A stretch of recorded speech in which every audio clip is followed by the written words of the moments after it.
সবেমাত্র 2026 সালে উচ্চ মাধ্যমিকের 4th সেমিস্টারের রাষ্ট্রবিজ্ঞান পরীক্ষা সমাপ্ত হলো।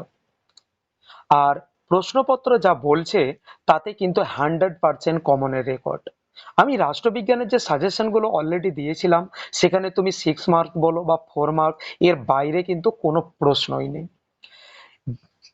যারা তোমরা মোটামুটি সেকেন্ড সেমিস্টার বা থার্ড সেমিস্টারে পড়ছো, তোমাদের আগামীতে এই কোশ্চেন 2026 যদি জানা থাকে, তাহলে অনেকটা তোমাদের অ্যাডভান্স জ্ঞান অর্জন হয়ে থাকবে। কেননা প্রশ্নপত্র কিরকম সেই সম্পর্কে একটু হলেও তোমাদের অভিজ্ঞতা হবে। চলো আমি একটু মিলিয়ে দিই কোন প্রশ্নগুলো আমি সাজেশন গুলো দিয়েছিলাম। হ্যাঁ, সেই প্রশ্নগুলোই কমন এক কথায় এসেছে।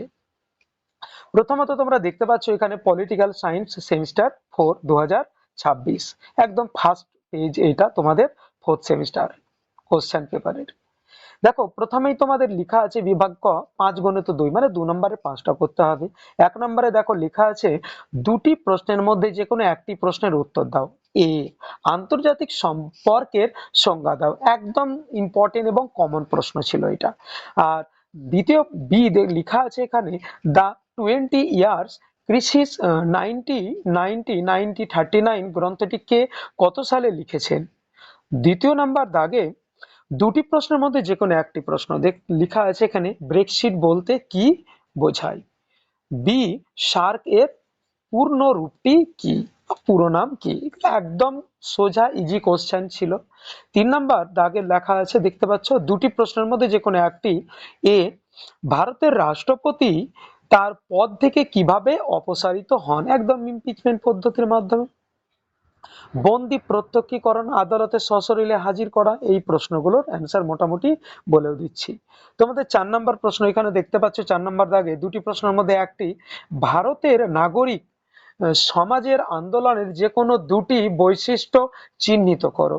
বি, চিপকো আন্দোলনের যে কোনো দুজন নেতার নাম উল্লেখ করো। 5 নম্বর যে কোনো একটি প্রশ্ন। এ, গ্রাম পঞ্চায়েতের বিশেষ উল্লেখ সহ স্থানীয় স্বায়ত্তশাসনের দুটি কাজ উল্লেখ করো। আর বি, গ্রাম সভা বলতে কি বোঝো। এগুলো মোটামুটি ছিল তোমাদের 2 নম্বরের 5টা, 5 দুগুণে 10। এবার তোমরা নিশ্চয়ই জানো কি 4 নম্বর তোমাদেরকে 3টে প্রশ্ন করতে হবে। এটা হলো বিভাগ খ। 6 নম্বর দাগে লেখা আছে দেখতে পাচ্ছ দুটি প্রশ্নের মধ্যে যে কোনো একটি প্রশ্ন। আমরা 3 নম্বরের এখানে 3টে প্রশ্ন, তোমাদের 4 নম্বরের 3টে প্রশ্ন করতে হবে। প্রথমত 6 দাগে দুটো প্রশ্ন আছে, একদম কমন প্রশ্ন।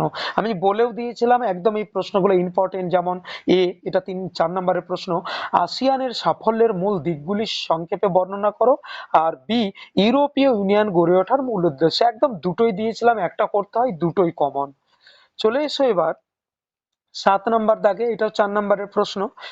দুটি প্রশ্নের মধ্যে যে কোনো একটা, নর্মদা বাঁচাও আন্দোলনের কারণ। আর বি, চিপকো আন্দোলন। একদম দুটোই সাজেশনে ছিল, তোমরা প্লে লিস্টে গিয়ে একদম চেক করে নিতে পারো, এখনো কিন্তু সাজেশন গুলো দেওয়াই আছে। বি, এখানে এবার 8 দেখো, দুটি প্রশ্নের মধ্যে যে কোনো একটি প্রশ্নের উত্তর দাও। এ, 368 নম্বর ধারা অনুসারে ভারতের সংবিধান সংশোধন পদ্ধতি আলোচনা করো। একদম 100%, এটাও কিন্তু বলেছিলাম কমন চলে এসেছে, প্লে লিস্টে কিন্তু দেখে নিতে পারো তোমরা। বি, রাজ্য সরকার কিভাবে পৌরসভাকে নিয়ন্ত্রণ করেন। একদম এইগুলো মোটামুটি ছিল 4 নম্বরের 3টে প্রশ্ন, তোমার 6, 7 আর 8 নাম্বার দাগে। এবার বিভাগ গ, হ্যাঁ, 6 নম্বরের 3টে প্রশ্ন। দেখো দুটি প্রশ্নের মধ্যে যে কোনো একটি প্রশ্নের উত্তর দাও। একদম প্রথম যে অধ্যায় এটা আন্তর্জাতিক সম্পর্ক থেকে, আন্তর্জাতিক সম্পর্ক চর্চায় বাস্তববাদের মূল বৈশিষ্ট্য। একদম কমন প্রশ্ন। আর বি, আন্তর্জাতিক সম্পর্কের আলোচনায় আদর্শবাদের মূল বৈশিষ্ট্য, মানে আন্তর্জাতিক সম্পর্কের বৈশিষ্ট্য।